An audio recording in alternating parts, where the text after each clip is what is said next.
ನಮಸ್ಕಾರ ವೀಕ್ಷಕರೇ, ಬಹಳ ದಿನಗಳ ನಂತರ ಪುನಃ ನಿಮ್ಮ ಮುಂದೆ ನಾನು ಯತೀಂದ್ರ ಸಾಯಿ.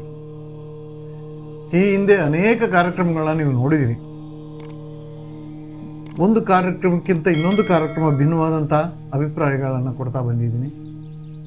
ಸೊ ನಿಮ್ಮ ಅಚ್ಚುಮೆಚ್ಚಿನ ಕಾರ್ಯಕ್ರಮಗಳು ಸಾಕಷ್ಟು ನೀವು ನೋಡಿ ಕೊಟ್ಟಂತಹ ಏನು ವಿಷಯಗಳು ಇದಾವಲ್ವ ನಮಗೆ, ಅವು ಇವತ್ತು ನಮಗೆ ಮತ್ತೆ ಕಾರ್ಯಕ್ರಮವನ್ನು ಮಾಡಲಿಕ್ಕೆ ಸ್ಫೂರ್ತಿದಾಯಕವಾದಂಥ ವಿಷಯಗಳಿವೆ. ಈಗ ಹೊಸತಾಗಿ ಅಂತ ಏನೂ ಅಲ್ಲ, ಹಿಂದಿನ ಕಾರ್ಯಕ್ರಮಗಳ ಅನುಕರಣೆಯಿಂದ ಪುನಃ ಬ್ರಾಹ್ಮಿ ಗರ್ಭ ಎನ್ನುವ ಒಂದು ಟೈಟಲನ್ನು ಇಟ್ಕೊಂಡು ಇವತ್ತಿನ ಈ ಜ್ಯೋತಿಷ್ಯ ಮತ್ತು ವಾಸ್ತುಕ್ರಿಯೆಗೆ ಸಂಬಂಧಪಟ್ಟಂಥ ಕಾರ್ಯಕ್ರಮವನ್ನು ನಿಮ್ಮ ಮುಂದೆ ಇಡ್ತಾ ಇದ್ದೀನಿ. ನಾನು ಯಾವುದೇ ಒಂದು ಕಾರ್ಯಕ್ರಮವನ್ನು ಮಾಡಬೇಕಾದ್ರೆ ವೈಜ್ಞಾನಿಕ ಹಿನ್ನೆಲೆ ಇಲ್ಲದೆ ಇದ್ದರೆ ಆ ಕಾರ್ಯಕ್ರಮವನ್ನು ನಾನು ಮಾಡಲ್ಲ. ಅದು ನಿಮಗೂ ಗೊತ್ತಿದೆ ಮೊದಲಿಂದಲೂ. ಇವತ್ತು ಕೂಡ ವೈಜ್ಞಾನಿಕ ಹಿನ್ನೆಲೆ ಮತ್ತು ವಾಸ್ತು ಜ್ಯೋತಿಷ್ಯ ಹೇಗೆ ಒಂದಕ್ಕೊಂದು ಹೊಂದಾಣಿಕೆಯನ್ನು ಹೊಂದಿವೆ ಅನ್ನೋದ್ರ ಬಗ್ಗೆ ಇವತ್ತಿನ ಒಂದು ಕಾರ್ಯಕ್ರಮ ನಿಮ್ಮನ್ನು ತುಂಬ ಹಿಡಿದಿಡುತ್ತೆ. ಆ ಕಾರ್ಯಕ್ರಮವನ್ನು ನೋಡಿ. ಈ ಮೊಟ್ಟ ಮೊದಲಿನ ಕಾರ್ಯಕ್ರಮದಲ್ಲಿ ಸಂತಾನ ಕ್ರಿಯೆಗೆ ಸಂಬಂಧಪಟ್ಟಂಥ ವಿಶಿಷ್ಟವಾದಂಥ ಕಾರ್ಯಕ್ರಮ ಇದು. ಎಷ್ಟೋ ಜನ ಸಂತಾನಕ್ಕಾಗಿ ಎಷ್ಟು ಚಡಪಡಿಸ್ತಾ ಇರ್ತಾರಂದರೆ ನಿಜವಾಗ್ಲೂ ಅದನ್ನು ನಮಗೆ ನೋಡಲಿಕ್ಕಾಗೋದಿಲ್ಲ. ಅಂಥ ಒಂದು ವಿಷಯದ ಬಗ್ಗೆ ಇವತ್ತಿನ ಕಾರ್ಯಕ್ರಮವನ್ನು ನನ್ನ ಮುಂದೆ ಇಡ್ತಾ ಇದ್ದೀನಿ. ಇಂದಿನ ಪೀಳಿಗೆ, ನವ ಪೀಳಿಗೆ ಅಂತ ಹೇಳಲಿಕ್ಕೂ ಆಗೋದಿಲ್ಲ. ಯಾಕಂದರೆ 30 ವರ್ಷ ದಾಟಿದ್ರೂ ಕೂಡ ಇನ್ನೂ ಸಂತಾನದ ಬಗ್ಗೆ ಯೋಚನೆ ಮಾಡದಿರುವಂಥ ಪೀಳಿಗೆಯನ್ನು ನವಪೀಳಿಗೆ ಅಂತ ಹೇಳಲಿಕ್ಕಾಗೋದಿಲ್ಲ. ಯಾಕಂದರೆ 30 ಆದ ನಂತರ ಸಂತಾನ ಪಡಿಬೇಕಂದ್ರೆ ಸ್ವಲ್ಪ ಶ್ರಮವನ್ನು ಹೆಚ್ಚಿಗೆ ಹಾಕಲೇಬೇಕಾಗುತ್ತೆ. ಸ್ವಲ್ಪ ಅಂತ ಏನೂ ಇಲ್ಲ. ಮೊಟ್ಟ ಮೊದಲಿಗೆ ಅವರು ಕೊಡುವಂಥ ವಿಶೇಷ ಗಮನ ಏನು ಅಂದರೆ ತಮ್ಮ ಕೆರಿಯರ್ ಬಗ್ಗೆ.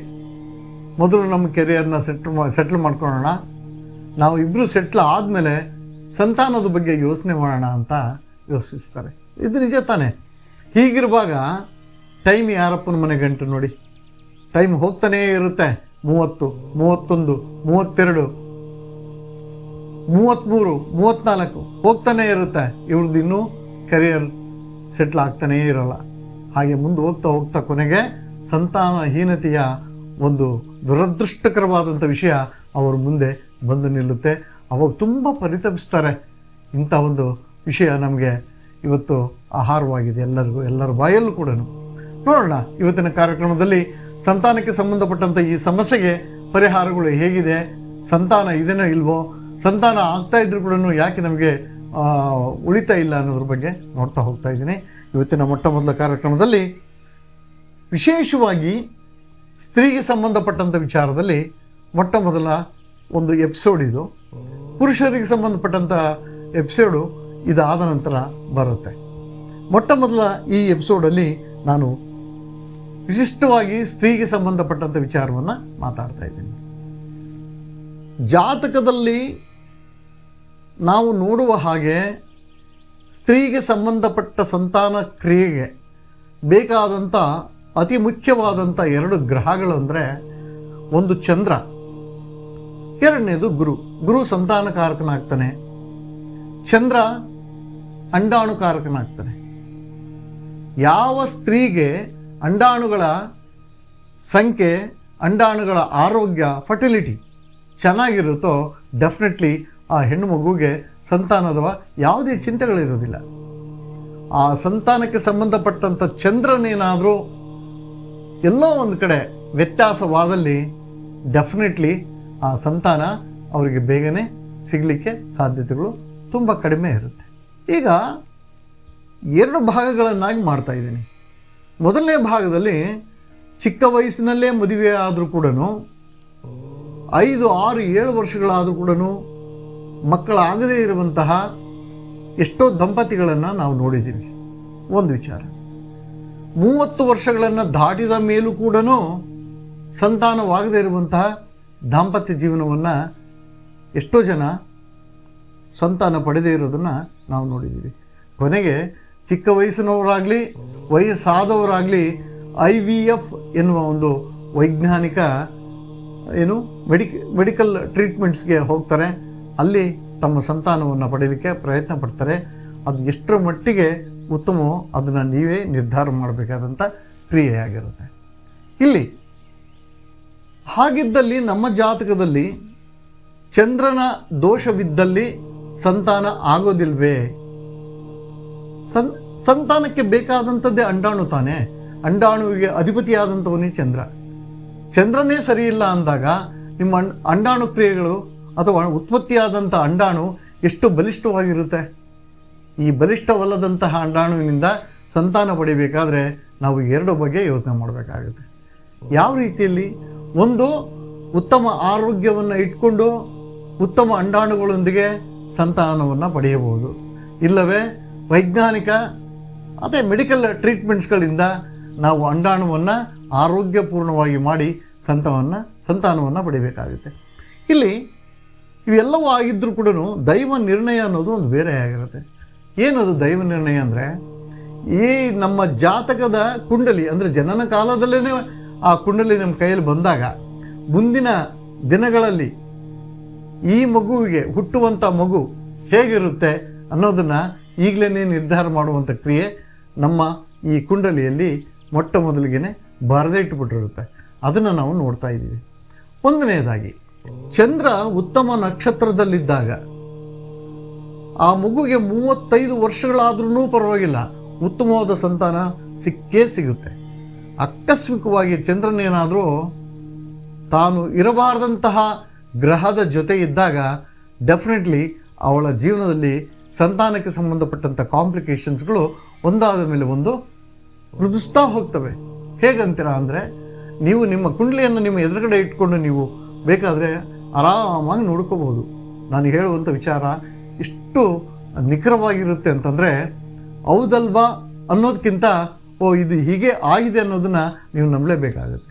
ಮೊಟ್ಟ ಮೊದಲನೇದಾಗಿ, ಈ ಚಂದ್ರಗ್ರಹ ರಾಹು ನಕ್ಷತ್ರದೊಂದಿಗೆ ಏನಾದರೂ ಮಿಲನವನ್ನು ಹೊಂದಿದಾಗ ಅಥವಾ ರಾಹು ನಕ್ಷತ್ರದ ಹಿಡಿತದಲ್ಲಿದ್ದಾಗ ಏನಾಗುತ್ತೆ, ಯಾವಾಗ ನಾವು ಈ ಅಂಡಾಣುವನ್ನು ವೃದ್ಧಿಸ್ತೀವೋ ಅಂದರೆ ಮೆನ್ಸ್ಟ್ರುಯಲ್ ಪೀರಿಯಡ್ ಅಂತ ಹೇಳ್ತೀವಲ್ವ, ಆ ಸಂದರ್ಭದಲ್ಲಿ ಬಂದಿರುವಂಥ ಅಂಡಾಣು ಡೆಫಿನೆಟ್ಲಿ ಇಟ್ ಈಸ್ ನಾಟ್ ಫರ್ಟೈಲ್ಡ್, ಆರೋಗ್ಯಕರವಾದಂಥ ಅಂಡಾಣು ಆಗಿರೋದೇ ಇಲ್ಲ. ಆ ಒಂದು ಆರೋಗ್ಯಕರವಲ್ಲದಂತಹ ಅಂಡಾಣುವಿನಿಂದ ಸಂತಾನ ಆಗಲಿಕ್ಕೆ ಸಾಧ್ಯತೆಗಳು ಇಲ್ಲ. ಆಕಸ್ಮಿಕವಾಗಿ ಏನೋ ಒಂದು ಸಂತಾನ ಅಂಟ್ಕೊಳ್ತು ಅನ್ನೋ ಹಾಗಿದ್ರೆ ಡೆಫಿನೆಟ್ಲಿ ಶಾರ್ಟ್ ಸ್ಪ್ಯಾನ್ ಆಫ್ ಟೈಮಲ್ಲಿ ಅದು ಅಬಾರ್ಟ್ ಆಗೋಗ್ಬಿಡುತ್ತೆ. ಇದು ರಾಹು ತನ್ನ ದೃಷ್ಟಿಯನ್ನು ಚಂದ್ರನ ಮೇಲೆ ಬಿದ್ದಾಗ ಈ ರೀತಿಯ ಕ್ರಿಯೆಯಲ್ಲಿ ಉಂಟಾಗುತ್ತೆ. ಇದು ಮೊಟ್ಟ ಮೊದಲನೇದಾಗಿ. ಇನ್ನು ಎರಡನೇದಾಗಿ ತಗೊಳ್ಳೋಣ, ಇದೇ ಚಂದ್ರನೊಂದಿಗೆ ಕೇತು ಗ್ರಹವಿದ್ದಾಗ ಏನಾಗುತ್ತೆ ಅಂದರೆ, ಇದಕ್ಕೆ ನಾವು ಕರ್ಮ ಅಂತ ಕರಿತೀವಿ. ಕರ್ಮ ರಿಟರ್ನ್ಸ್ ಅಂತ ಹೇಳ್ತೀವಲ್ವ, ಹಾಗೆ ಹಿಂದಿನ ಜನ್ಮದಲ್ಲಿ ಮಾಡಿದಂತಹ ನಮ್ಮ ಪಾಪದ ಕೆಲಸಗಳಿಂದ ಇಂದು ಆ ಸಂತಾನದ ಒಂದು ವಿಶೇಷತೆ ನಮ್ಮಲ್ಲಿ ಇರದೇ ಹೋಗುವಂಥ ವಿಚಾರವಾಗಿರುತ್ತೆ. ಏನಾಗಬಹುದು ಹಾಗಾದರೆ, ಯಾವಾಗ ಚಂದ್ರ ಕೇತುವಿನೊಂದಿಗೆ ಸಂಬಂಧವನ್ನು ಹೊಂತಾನೋ ಅಲ್ಟಿಮೇಟ್ಲಿ ಆ ಹುಟ್ಟಿದಂತಹ ಅಂಡಾಣು ಅಥವಾ ಉತ್ಪತ್ತಿಯಾದಂಥ ಅಂಡಾಣುವಿನಲ್ಲಿ ಕರ್ಮದ ಫಲ ಇರುತ್ತೆ. ಈ ಕರ್ಮದ ಫಲದಿಂದ ಏನಾಗುತ್ತೆ, ಎಷ್ಟೇ ಸ್ಪರ್ಮ್ಗಳು ಬಂದು ಅಂಡಾಣುವಿಗೆ ಹೊಡೆದ್ರೂ ಕೂಡ ಒಂದು ಸ್ಪರ್ಮ್ ಕೂಡ ಅಂಡಾಣುವನ್ನು ಪ್ರವೇಶ ಮಾಡಲಿಕ್ಕೆ ಸಾಧ್ಯತೆಗಳಿರೋದಿಲ್ಲ. ಇದು ವಿಶೇಷವಾದಂಥ ಎರಡನೆಯ ಡಿಫೆಕ್ಟ್. ಯಾವಾಗ ಸ್ಪರ್ಮ್ ಅಂಡಾಣುವನ್ನು ಎಂಟ್ರಿ ಆಗೋದಿಲ್ವೋ ಡೆಫಿನೆಟ್ಲಿ ಅಲ್ಲಿ ಸಂತಾನ ಕ್ರಿಯೆ ನಿಂತು ಹೋಗ್ಬಿಡುತ್ತೆ. ಇದು ಎರಡನೇ ಕ್ರಿಯೆ. ಇನ್ನು ಮೂರನೇ ಕ್ರಿಯೆ ಏನು ಅಂದರೆ, ಇಲ್ಲಿ ಬಹಳ ವಿಶೇಷವಾಗಿ ನಾವು ಗಮನಿಸಬೇಕಾಗಿದೆ ಏನಂದರೆ, ಚಂದ್ರನೇನಾದರೂ ಶನಿಯ ನಕ್ಷತ್ರದಲ್ಲಿ ಅಥವಾ ಶನಿಯ ದೃಷ್ಟಿಗೆ ಏನಾದರೂ ಬಿದ್ದುಬಿಟ್ಟ ಅಂತಂದರೆ ಎಷ್ಟು ಪ್ರಮಾದವಾಗುತ್ತೆ ಗೊತ್ತಾ? ಸಂತಾನ ಇದ್ದೇ ಇರುತ್ತೆ ರೀ, ತುಂಬ ಲೇಟ್ ಆಗುತ್ತೆ, ಅದು ನಿಜ. ಆದರೆ ಯಾಕೆ ಲೇಟ್ ಆಗುತ್ತೆ ಅನ್ನೋದು ಬಹಳ ಮುಖ್ಯ ಅಲ್ವಾ? ಶನಿ ಸಾಧ್ಯವಾದಷ್ಟು ಅಂದರೆ ಬಂದಂಥ ಸ್ಪರ್ಮ್ಗಳ ಸ್ಪೀಡ್ ಅಂತ ಹೇಳ್ತೀವಿ, ಸ್ಪರ್ಮ್ ಸ್ಪೀಡ್ ಅಂತಂದರೆ ಈ ಒಂದು ವೀರ್ಯಾಣುಗಳ ಒಂದು ವೇಗ ಅತಿ ಕಡಿಮೆ ಆಗಿರೋದ್ರಿಂದ ಆ ಬಂದಂಥ ವೀರ್ಯಾಣುಗಳು ಅಂಡಾಣುವನ್ನು ಮುಟ್ಲಿಕ್ಕೆ ಸಾಕಷ್ಟು ಸಮಯವನ್ನು ತಗೊಳ್ತವೆ. ಅವಾಗ ಏನಾಗುತ್ತೆ, ಒಂದೊಂದೇ ಆ ವೀರ್ಯಾಣುಗಳು ಅಲ್ಲಿ ಸತ್ತು ಹೋಗ್ತಾ ಬರ್ತವೆ. ಇನ್ಯಾಕ್ಟಿವ್, ತುಂಬ ಇನ್ಯಾಕ್ಟಿವ್ ಆಗ್ತವೆ. ಆದಾಗ ಅವು ಯಾವುದೇ ಕಾರಣಕ್ಕೂ ಅಂಡಾಣುವನ್ನು ರೀಚ್ ಆಗಲಿಕ್ಕಾಗಲ್ಲ. ಇದು ಒಂದು ಕ್ರಿಯೆಯಲ್ಲಿ ಸಂತಾನ ಸಿಕ್ಕೇ ಸಿಗುತ್ತೆ. ಆದರೆ ಅದಕ್ಕೆ ದೈವ ಪ್ರಜ್ಞೆ ಅನ್ನೋದು ಬಹಳ ಮುಖ್ಯವಾಗಿರುತ್ತೆ. ಇಷ್ಟೆಲ್ಲ ಹೇಳಿದ ಮೇಲೆ ಇಲ್ಲ ಸರ್ ನನಗೆ ಅಂಡಾಣು ಚೆನ್ನಾಗಿದೆ, ಸ್ಪರ್ಮ್ ಕೌಂಟು ಚೆನ್ನಾಗಿದೆ ಅಂತ ಹೇಳಿದರು, ಏನೂ ತೊಂದರೆ ಇಲ್ಲ, ಆದರೂ ಸಂತಾನ ಆಗ್ತಾ ಇಲ್ಲ ಅನ್ನೋದಕ್ಕೆ ನೆನ್ಪಿಟ್ಕೊಳ್ಳಿ. ನೋಡಿ ನಿಮ್ಮ ಜಾತಕನ, ಚಂದ್ರ ಎಲ್ಲೋ ನಿಮ್ಮ ಕಡೆ ವಕ್ರಕುಜನ ದೃಷ್ಟಿಯಲ್ಲಿ ಸಿಕ್ಕೊಂಡಿರ್ತಾನೆ. ವಕ್ರಕುಜನ ದೃಷ್ಟಿ ಅಥವಾ ಕುಜನು ವಕ್ರಿಯಾದಾಗ ಇರುವಂಥ ನಕ್ಷತ್ರದ ದೃಷ್ಟಿಕೋನದಲ್ಲಿ ಚಂದ್ರ ಸಿಕ್ಕಿರ್ತಾನೆ. ಈ ಸಂದರ್ಭದಲ್ಲಿ ಏನಾಗುತ್ತೆ ಗೊತ್ತಾ, ಪ್ರಾಬ್ಲಮಿಟಿಕ್ ಬಂದು ಮೊದಲು ಯೂಟ್ರಸ್ ಪ್ರಾಬ್ಲಮ್ ಆಗುತ್ತೆ. ಎರಡನೇದು ಫಿಲೋಪಿಯನ್ ಟ್ಯೂಬ್ ಅಂತ ಹೇಳ್ತೀವಿ, ವೀರಾಣು ಹೋಗುವಂಥ ಜಾಗ, ಇಲ್ಲಿ ಸಿಸ್ಟ್ ಫಾರ್ಮೇಷನ್ ಆಗುತ್ತೆ. ಎಲ್ಲೋ ಚಿಕ್ಕ ಚಿಕ್ಕ ಗಡ್ಡೆಗಳು ಫಾರ್ಮೇಷನ್ ಆಗಿ ಆ ವೀರಾಣು ಹೋಗಿ ರೀಚ್ ಆಗಲಿಕ್ಕೆ ತುಂಬ ಡಿಲೇ ಆಗುತ್ತೆ. ಮತ್ತು ಮೆನಿಸ್ಟ್ರಿಯಾಲಿಟಿ ಅಂತ ಏನು ಹೇಳ್ತೀವಲ್ಲ, ಅದು ತುಂಬ ವೇರಿಯಬಿಲಿಟಿ ಇರುತ್ತೆ. ಈ ಕಾರಣಗಳಿಂದ ಸಂತಾನ ತುಂಬ ತಡವಾಗುತ್ತೆ. ಹಾಗಾಗಿ ನಿಮ್ಮ ಸಂತಾನ ಆಗಲ್ಲ. ಇದನ್ನು ನೋಡ್ಕೋಬೇಕಾದ್ರೆ ನಾವು ಮೊಟ್ಟ ಮೊದಲಿಗೆ ನಮ್ಮ ಜಾತಕದ ಕುಂಡಲಿಯಲ್ಲಿ ಚಂದ್ರ ಯಾವ ನಕ್ಷತ್ರದ ಅಡಿಯಲ್ಲಿದ್ದಾನೆ ಇದನ್ನು ನೋಡ್ಕೊಳ್ಳಿ. ಯಥಾಪ್ರಕಾರವಾಗಿ ಪಂಚಮ ಸ್ಥಾನ ಮತ್ತು 11th ಹೌಸ್ 11ನೇ ಮನೆ, ಈ ಎರಡು ಸ್ಥಾನಗಳಲ್ಲಿ ರಾಹು ಕೇತು ಶನಿಗಳೇನಾದರೂ ಇತ್ತ ಅಂದರೆ ಡೆಫಿನೆಟ್ಲಿ ಸಂತಾನದ ಸಾಧ್ಯತೆ ಇದ್ದು ತುಂಬ ತಡವಾಗಿ ನಮಗೆ ಸಂತಾನ ತುಂಬ ಕಾಟ ಕೊಡುತ್ತೆ ರೀ. ಇದಕ್ಕೆ ಕಾರಣ ಏನು ಗೊತ್ತಾ, ಪಿತೃವಿನ ವಿಶಿಷ್ಟವಾದಂತಹ ದೋಷ ಇರುತ್ತೆ. ಈ ಎಲ್ಲ ದೋಷಗಳನ್ನು ಸಮ ಪ್ರಮಾಣದಲ್ಲಿ ನೀವು ನೋಡ್ತಾ ಬರಬೇಕು. ನಾನಿವತ್ತು ಹೇಳ್ತಾ ಇರೋದು, ಬೇಕಾದ್ರೆ ನಿಮ್ಮದು ಮೆಡಿಕಲ್ ರಿಪೋರ್ಟನ್ನು ಇಟ್ಕೊಳ್ಳಿ, ನಾನು ಕೊಟ್ಟಂಥ ಮಾಹಿತಿಯನ್ನು ಕಂಪೇರ್ ಮಾಡಿ ನೋಡ್ಕೊಳ್ಳಿ. ಒಂದಕ್ಕೊಂದು ಹೊಂದಾಣಿಕೆ ಆಗಲೇಬೇಕು, ಹಾಗೇ ಆಗುತ್ತೆ. ಎಷ್ಟೋ ಜಾತಕಗಳನ್ನ ನಾನು ಈ ರೀತಿಯಲ್ಲಿ ಹೊಂದಾಣಿಕೆಗಳನ್ನು ತೋರಿಸಿದ್ದೀನಿ. ಇಂಥ ಒಂದು ಕಾರ್ಯಕ್ರಮ ಹೀಗಿರುತ್ತೆ. ಇದು ಸ್ತ್ರೀಗೆ ಸಂಬಂಧಪಟ್ಟಂಥ ಒಂದು ವಿಶಿಷ್ಟವಾದಂತಹ ಒಂದು ಸಬ್ಜೆಕ್ಟು.